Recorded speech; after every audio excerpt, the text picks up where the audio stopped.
Hey guys, it's Melanie and welcome back to week 2, Education for All. Okay, so the first question is, what is the most challenging step within an IEP?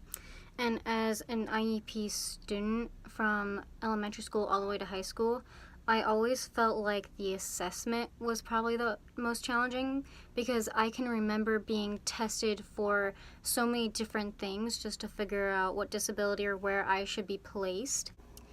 I feel like it was hard enough just to take me out of class to test me.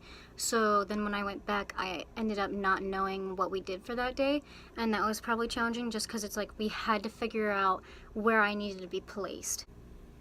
So not only was that challenging for me, I felt like for my special education teacher, because we only had one in my school, it was challenging for her because it would be frustrating because then I would have to go back and relearn everything, and then if I didn't get it, I would have to go to her and we would have to miss other opportunities to move forward in lessons just because of testing.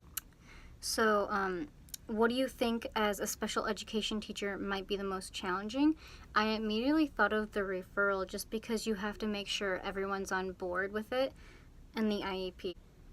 And then for the second question, what is the most important part of an IEP and why?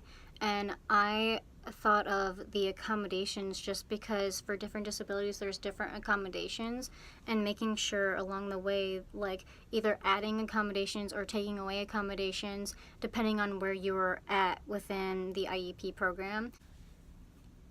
For example, I needed way more accommodations in kindergarten, and then I ended up not needing my IEP at all in high school, but I kept it because I was bad at math and I wasn't sure of myself, and that was my decision. So depending on where you're at in the IEP program, it kind of depends. Okay guys, that was all for this week. Thanks for watching.